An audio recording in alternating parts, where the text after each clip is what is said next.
Hello दोस्तों, मैं एक बार फिर से आप सभी का स्वागत करता हूं प्रतिज्ञा क्लासेस के ऑनलाइन यूट्यूब चैनल में।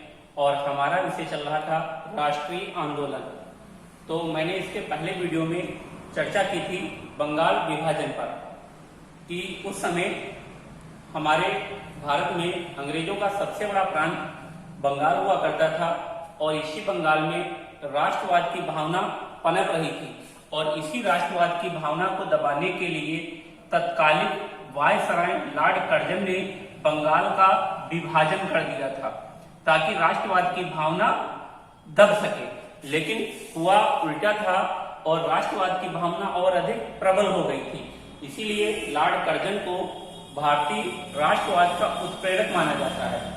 और कई बार सैद्धांतिक प्रश्नों में प्रश्न पूछा जाता है कि भारतीय राष्ट्रवाद का उत्प्रेरक है, तो उसमें 3 किसी भारतीयों के नाम दिए होते हैं और एक अंग्रेज का नाम दिया होता है। अक्सर जो बच्चे होते हैं वो गलत कर देते हैं कि भारतीय राष्ट्रवाद का उत्प्रेरक एक अंग्रेज कैसे हो सकता है, और वो किसी न किसी भारतीय को लगा देते हैं। लेकिन ध्यान रखना कि अगर कभी भी उत्प्रेरक की बात की जाती है तो वो कर्जन को माना जाता है।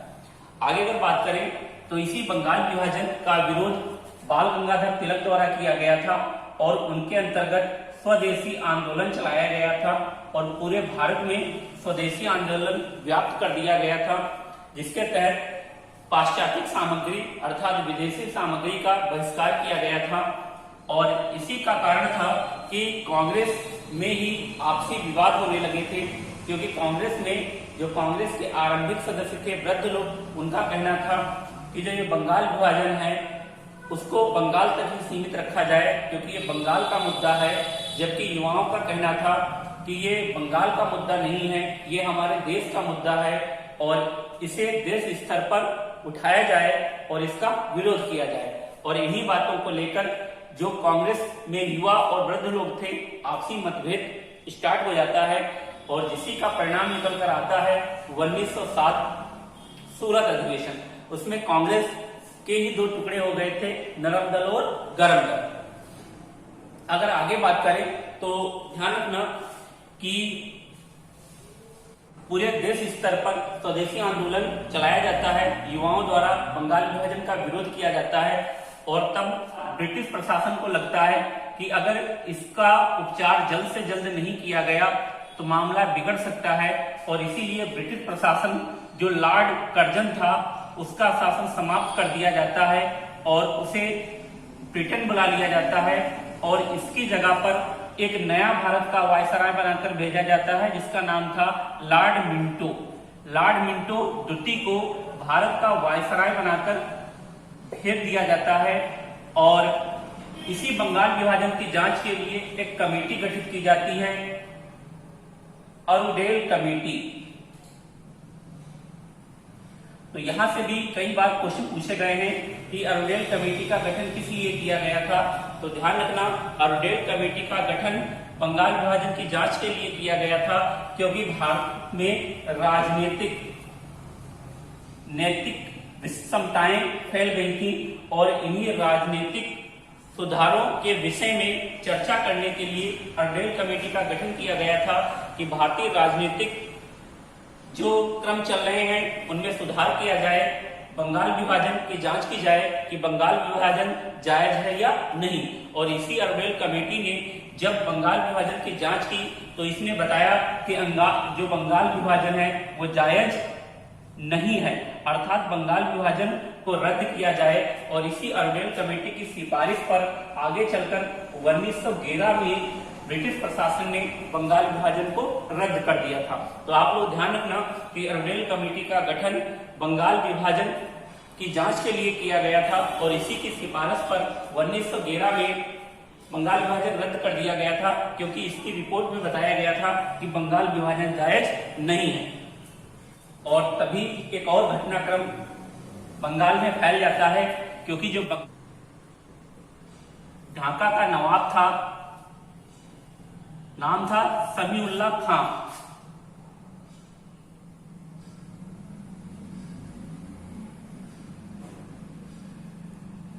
तो सलीमुल्लाह खां बंगाल विभाजन को जायज करार दे देता है और बंगाल में सांप्रदायिकता का माहौल फैल जाता है, क्योंकि जो बंगाल में मुस्लिम किसान थे उनके द्वारा हिंदू जागीरदारों पर हमले होने लगते हैं और हिंदू मुस्लिम हो जाता है और जगह जगह सांप्रदायिकता का माहौल फैल जाता है और इसी का परिणाम निकल कर आता है मुस्लिम लीग। समीउल्लाह खां का कहना था जो कांग्रेस है वो मुस्लिमों के साथ विश्वासघात करती है, ये सिर्फ हिंदुओं की पार्टी है, हिंदुओं की सुनती है। लेकिन ऐसा कुछ नहीं था, क्योंकि अगर भारत की जनसंख्या की बात की जाए तो भारत में दो धर्मों के लोग थे, एक हिंदू और एक मुस्लिम, क्योंकि ये अधिक संख्या में थे। अगर देखा जाए तो मुस्लिमों की अपेक्षा हिंदू ज्यादा संख्या में थे और जब हिंदू अधिक संख्या में होंगे तो हिंदुओं की समस्याएं भी अधिक होंगी और जो कांग्रेस थी वो बारी बारी से सभी समस्याओं का समाधान करती थी। मुस्लिमों की संख्या कम थी तो इनकी समस्याएं भी कम थी। कांग्रेस के पास हिंदुओं की समस्याएं ज्यादा हो जाती थी, मुस्लिमों की समस्याएं कम जाती थी और इन्हीं मुस्लिमों का आरोप था कि जो कांग्रेस है वो सिर्फ हिंदुओं की सुनती है, मुस्लिमों की नहीं सुनती है। लेकिन तात्कालिक परिस्थितियां कुछ और थी, क्योंकि कांग्रेस जो थी वो बारी बारी से सबकी समस्याओं का समाधान करती थी और इसी समीउल्लाह खान ने ऐसा षड्यंत्र रचा कि इसी ने 30 दिसंबर 1906 को ढाका में मुस्लिम लीग का गठन कर दिया और इसी मुस्लिम लीग का जो पहला अस्थायी अध्यक्ष बनाया गया था वो वकार उल मुल्क मुश्ताक हुसैन को बनाया गया। तो ये हमने इससे पहले वीडियो में चर्चा की थी कि मुस्लिम लीग का गठन ढाका के नवाब समीउल्लाह खान ने 30 दिसंबर 1906 को की थी ढाका में और इसका पहला अस्थायी अध्यक्ष वकार उल मुल्क मुश्ताक हुसैन को बनाया गया था और इसी मुस्लिम लीग का जो पहला स्थायी अध्यक्ष 1908 में आगा खां को बनाया गया था। तो ध्यान रखना, यहाँ से भी कई बार क्वेश्चन पूछे गए हैं कि मुस्लिम लीग का संस्थापक था ढाका का नवाब समीउल्लाह खां, मुस्लिम लीग का पहला अस्थायी अध्यक्ष था वकार उल मुल्क मुश्ताक हुसैन, मुस्लिम लीग का पहला स्थायी अध्यक्ष था 1908 आगा खां। ध्यान रखना कि मुस्लिम लीग कांग्रेस का विभाजन नहीं थी, क्योंकि ये गैर कांग्रेसियों द्वारा निर्मित पार्टी थी और इसके जो प्रारंभिक सदस्य थे वो कांग्रेसी नहीं थे। तो कई बार सैद्धांतिक प्रश्न पूछे जाते हैं और उसमें प्रश्न डाल दिया जाता है कि निम्न में से कांग्रेस का विभाजन है और उसमें एक ऑप्शन दिया होता है मुस्लिम लीग। तो आप सभी लोग ध्यान रखोगे कि कांग्रेस का विभाजन मुस्लिम लीग नहीं थी, मुस्लिम लीग गैर कांग्रेसियों द्वारा निर्मित पार्टी थी, अर्थात इसका कोई भी सदस्य कांग्रेसी नहीं था। अब इसी मुस्लिम लीग के 2-3 सिद्धांत थे।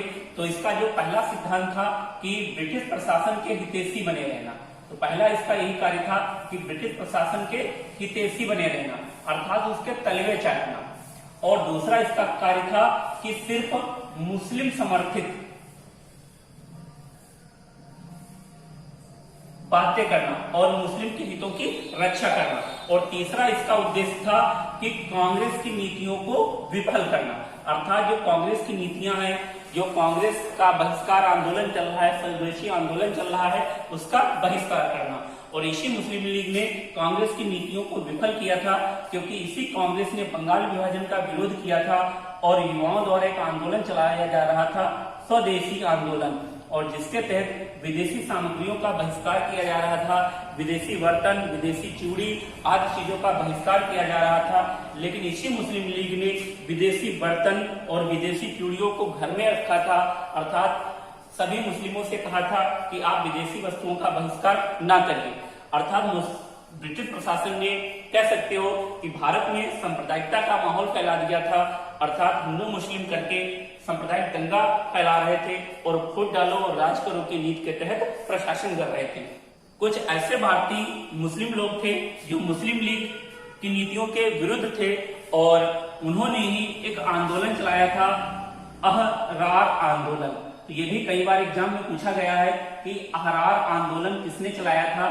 तो ये मुस्लिमों द्वारा चलाया गया आंदोलन था और ये वैसे मुस्लिम थे जिनके मन में राष्ट्रीयता की भावना थी, अपने देश के प्रति भावना थी, वो कांग्रेस के प्रति निष्ठावान थे। उनका कहना था कि कांग्रेस देश की पार्टी है, वो हिंदू मुस्लिम दोनों की पार्टी है। तो ऐसे मुसलमानों ने मुस्लिम लीग की नीतियों का विरोध किया था और राष्ट्रीयता की भावना अपनाई थी, अर्थात इन्होंने स्वदेशी निर्मित वस्तुओं के प्रयोग पर बल दिया था और विदेशी वस्तुओं का बहिष्कार किया था, मुस्लिम लीग की नीतियों का बहिष्कार किया था। और इसी में प्रमुख नेताओं के नाम आते हैं मौलाना मोहम्मद अली, हकीम अजमल अली,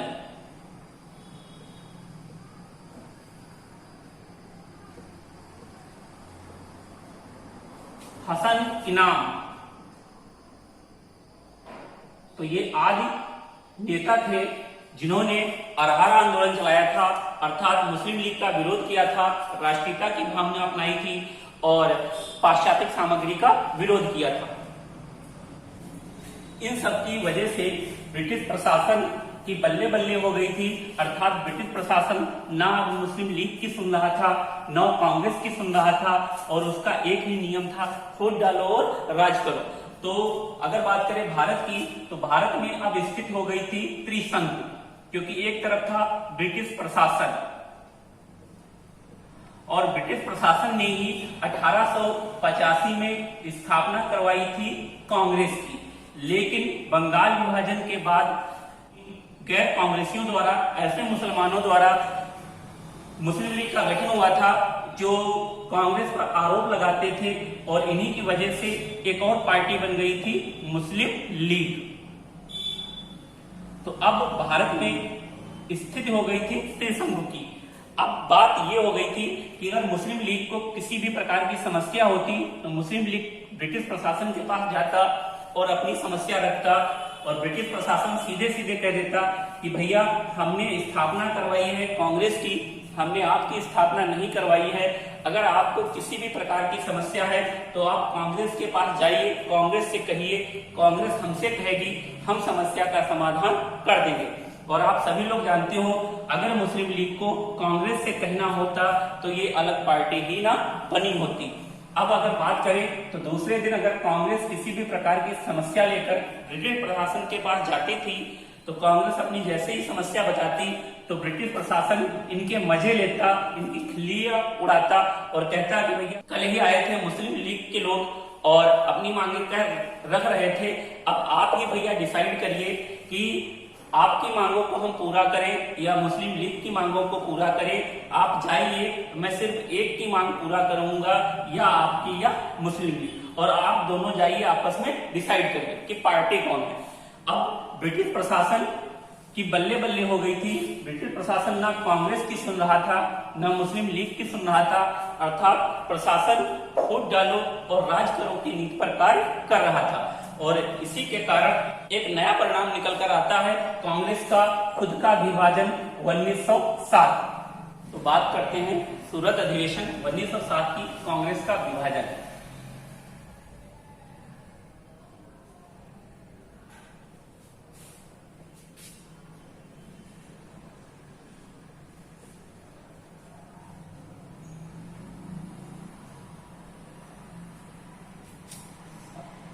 क्या था कांग्रेस का विभाजन 1907, इस पर चर्चा करते हैं। अगर बात करें कांग्रेस की तो कांग्रेस में 1906 तक आते आते ये डिफाइन होने लग गया था कि कांग्रेस में दो दल हैं, एक युवा का और एक जो कांग्रेस के प्रारंभिक नेता थे अर्थात वृद्ध लोग। और इन दोनों की मनोवृत्ति भी अलग अलग थी, क्योंकि वृद्ध लोगों का मानना था कि किसी भी प्रकार की अगर समस्या है तो हमें उस समस्या को लेकर प्रशासन के पास जाना चाहिए और अपनी समस्या बतानी चाहिए। अगर समस्या पूरी नहीं होती है, समस्या का समाधान नहीं होता है, तो कल जाना चाहिए, परसों जाना चाहिए, 100 बार जाना चाहिए, अगर जरूरत पड़ी तो 1000 बार जाना चाहिए। प्रशासन एक ना एक दिन हमारी मांग को जरूर सुनेगा और हमारी समस्या का निदान करेगा। अर्थात प्रशासन से जो है उलझना अच्छी बात नहीं है। जबकि युवाओं का मानना था कि ब्रिटिश प्रशासन हम पर शासन चला रहा है, तो उसका दायित्व बनता है कि अगर किसी भी प्रकार की समस्या है तो उस समस्या का समाधान करना चाहिए। और युवाओं का मानना था कि भैया हम ना कल जाएंगे, ना परसों जाएंगे, ना 100 बार जाएंगे, ना 1000 बार जाएंगे, हम अपनी समस्या लेकर एक बार जाएंगे, समस्या बताएंगे और दूसरे दिन जाएंगे, पूछेंगे भैया जो कल हमने समस्या बताई थी उसका समाधान हुआ या नहीं। अगर आंसर आया ना में तो 2-4 लगाएंगे और उसके बाद तभी आएंगे। अर्थात ये कह सकते हो कि अनुनय विनय की प्रवृत्ति नहीं थी और इनका सीधा सीधा कहना था कि भैया ब्रिटिश प्रशासन हम पर प्रशासन चला रहा है तो उसका दायित्व है कि वो हमारी समस्याओं का समाधान करे। जबकि वृद्ध लोग ऐसी प्रवृत्ति नहीं रखते थे, उनका मानना था कि अनुनय विनय की प्रवृत्ति अर्थात प्रशासन से उलझो मत को अगर हम पर। ये जो युवा लोग थे ये आगे चलकर कहलाए थे गरम दल के नेता, और जो ये वृद्ध लोग थे ये जो अनुनय विनय की प्रवृत्ति रखते थे ये कहलाए थे नरम दल के नेता। और इन्हीं गरम दल वालों को कह सकते हो उग्रवादी, और यही नरम दल वालों को कह सकते हो उदारवादी। अगर बात करें ये युवा अर्थात गरम दल के प्रमुख नेताओं की, तो इसमें वो 3 नाम प्रमुख होंगे। लाल बाल पाल, लाल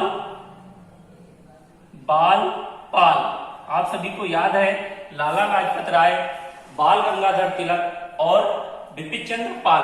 अगर देखा जाए तो इन सब में उग्र विचारधारा का धनी था बाल गंगाधर तिलक, जबकि इसमें एक और नाम आता है अरविंद घोष, ये भी गरम दल के प्रमुख नेता थे। अगर बात करें उदारवादी नेताओं की, नरम दल के नेताओं की, तो इसमें आता है दादा भाई नौरोजी, फिरोज शाह मेहता,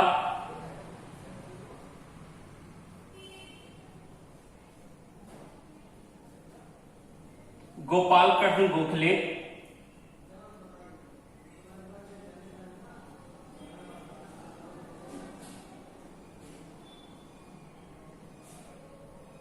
और भी कई नेता थे। इन्हीं में नाम आता है रास बिहारी बोस का और रहमतुल्लाह सयानी का, आदि जो नेता थे वो नरम दल के नेता थे। तो यहाँ से क्वेश्चन भी कई बार पूछा जाता है कि निम्न में से कौन सा नरम दल का नेता है या गरम दल का नेता है, और उसमें 4 ऑप्शन दे दिए जाते हैं, दादा भाई नौरोजी, गोपाल कृष्ण गोखले, फिरोज शाह मेहता और बिपिन चंद्र पाल। तो आपसे पूछा जाएगा कि निम्न में से उदारवादी या उग्रवादी या गरम दल का नेता है, तो बिपिन चंद्र पाल। अगर बात करें कांग्रेस के विभाजन की, तो ध्यान रखना कि कांग्रेस में समय समय पर आपसी मतभेद होता रहता था, क्योंकि 1905 में जब बंगाल विभाजन किया गया था तो युवाओं ने स्वदेशी आंदोलन चलाया था और पूरे देश में बंगाल विभाजन का विरोध किया था, जबकि वृद्ध लोगों का मानना था कि ये बंगाल का मामला है, इसे बंगाल तक सीमित रखा जाए, और इसी बात को लेकर युवाओं और वृद्धों में आपसी मतभेद हुआ था। बाल गंगाधर तिलक ने एक योजना बनाई थी कि 1906 में जो कांग्रेस का वार्षिक अधिवेशन आयोजित किया गया था कलकत्ता में, उसका अध्यक्ष बनाना चाहते थे बाल गंगाधर तिलक लाला लाजपत राय को। लेकिन इन नरम दल के नेताओं को ये बात पता लगी तो ये लोग सदमे में आ गए कि अगर धोखे से भी युवा लोगों ने कांग्रेस का अध्यक्ष गरम दल का चुन लिया तो ये बेफालतू में ब्रिटिश प्रशासन से उलझेंगे और मामला बिगड़ जाएगा और ब्रिटिश प्रशासन कांग्रेस को भी समाप्त कर सकता है।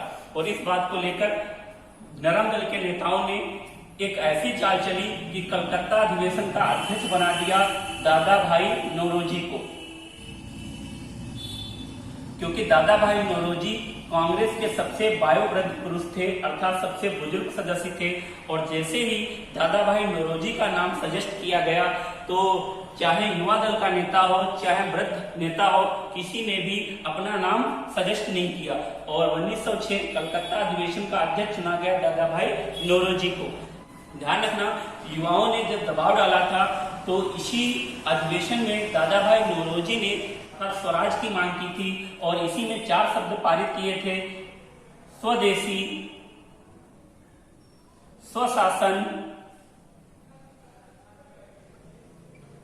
और राष्ट्रीय शिक्षा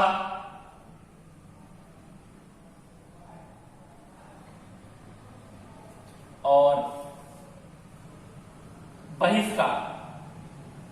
तो ध्यान रखना कि जब युवाओं ने जोड़ दिया तो युवाओं के अनुरोध पर ही इसमें 4 शब्द पारित किए गए थे: स्वदेशी, स्वशासन, राष्ट्रीय शिक्षा और बहिष्कार। अर्थात स्वराज की मांग की गई थी 1906 में। लेकिन इसके बाद युवाओं ने 1906 के अधिवेशन में डिसाइड किया कि 1907 का जो अधिवेशन होगा कांग्रेस का, वो आयोजित होना था नागपुर में। तो युवाओं ने 1906 कलकत्ता अधिवेशन में ही डिसाइड किया था कि 1907 का जो वार्षिक अधिवेशन नागपुर में आयोजित किया जाएगा, उस अधिवेशन का अध्यक्ष हम चुनेंगे बाल गंगाधर तिलक।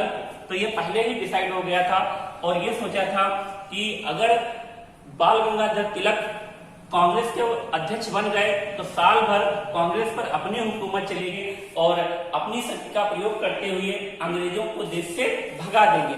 लेकिन बात इसके विपरीत होती है। जो नरम दल के नेता थे, उदारवादी नेता थे, इनको पता चला कि अगर 1907 नागपुर अधिवेशन का अध्यक्ष बाल गंगाधर तिलक को बना दिया गया तो ये सब उग्र विचारधारा के लोग हैं, गरम दल के लोग हैं और ये प्रशासन से उलझेंगे और प्रशासन इनका दमन कर देगा।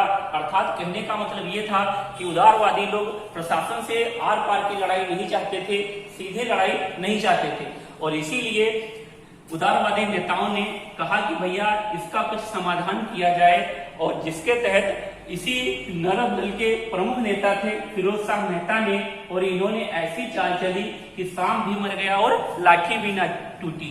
और इन्होंने क्या किया कि अधिवेशन होना था नागपुर में, नोटिस जारी करते हुए अधिवेशन को नागपुर से सूरत शिफ्ट कर दिया। अर्थात इन्होंने अधिवेशन ही चेंज कर दिया। अधिवेशन होना था नागपुर में, अधिवेशन इन्होंने शिफ्ट कर दिया सूरत में। और कांग्रेस के खुद के संविधान में था कि कांग्रेस का वार्षिक अधिवेशन जहां आयोजित होगा, अर्थात जिस प्रांत में आयोजित होगा, उस प्रांत का कोई भी व्यक्ति कांग्रेस का अध्यक्ष नहीं चुना जा सकता। ध्यान रखना कि जो नागपुर आता था वो मध्य प्रांत में आता था और जो सूरत था वो बंबई प्रांत में शामिल था। और अगर बात करें कि इसी बंबई प्रांत के थे बाल गंगाधर तिलक। अभी हमने बताया है कि कांग्रेस के खुद के संविधान में था कि कांग्रेस का वार्षिक अधिवेशन जहां आयोजित किया जाएगा उस प्रांत का व्यक्ति कांग्रेस का अध्यक्ष नहीं बन सकता है, अर्थात मेजबानी नहीं कर सकता है। और जो बाल गंगाधर तिलक थे वो बंबई प्रांत के थे, अर्थात सूरत प्रांत के थे और इस तरह बाल गंगाधर तिलक की दावेदारी ही समाप्त हो गई। अर्थात फिरोज शाह मेहता ने ऐसी चाल चली कि सांप भी मर गया और लाठी भी न टूटी। अब ध्यान रखना कि कांग्रेस का वार्षिक अधिवेशन सूरत में आयोजित किया गया ताप्ती नदी के किनारे दिसंबर 1907 में। लेकिन जैसे ही अधिवेशन आयोजित किया गया, युवाओं ने कहा कि अधिवेशन का अध्यक्ष चुनेंगे हम लाला लाजपत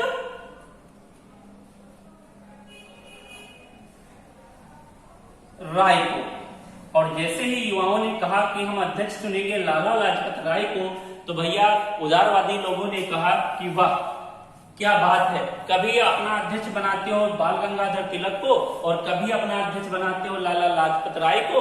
अर्थात ना बाल गंगाधर तिलक बनेंगे और ना बनेंगे लाला लाजपत राय। इस अधिवेशन का अध्यक्ष बनाया गया भैया रास बिहारी घोष को। तो भैया नरम दल के लोगों ने 1907 सूरत अधिवेशन का अध्यक्ष बना दिया रास बिहारी घोष को। और इस बात को लेकर भैया जितने भी नरम गरम दल के नेता थे उनमें सब में आक्रोश फैल गया और तभी गरम दल के नेताओं ने इसी रास बिहारी घोष से 1906 में कलकत्ता अधिवेशन में पारित किए गए 4 शब्दों को परिभाषित करने के लिए कहा कि भैया चलो ठीक है, हम 1907 सूरत अधिवेशन का अध्यक्ष रास बिहारी घोष को मानते हैं, लेकिन रास बिहारी घोष को इन 4 शब्दों को परिभाषित करना होगा: स्वदेशी, स्वशासन, राष्ट्रीय शिक्षा और बहिष्कार, और इन चारों शब्दों को परिभाषित करने में रास बिहारी नाकाम होते हैं और तभी युवा अर्थात नरम दल में और गरम दल में दोनों में आपसी मतभेद होता है, मारपीट होती है। सभी युवा कहते हैं कि भैया इस बीमारी से पीछा छुड़ाओ, अर्थात हमें इनके साथ काम नहीं करना है, हमें स्वतंत्र होकर कार्य करना है।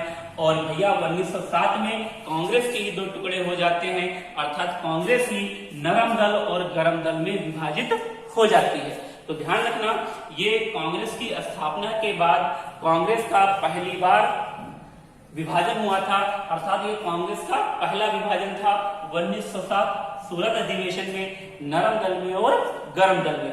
ध्यान रखना कि इस अधिवेशन कहाँ होना था, नागपुर में। अधिवेशन कहाँ आयोजित किया गया था, सूरत में, और इस अधिवेशन का अध्यक्ष बनाया गया था रास बिहारी घोष को।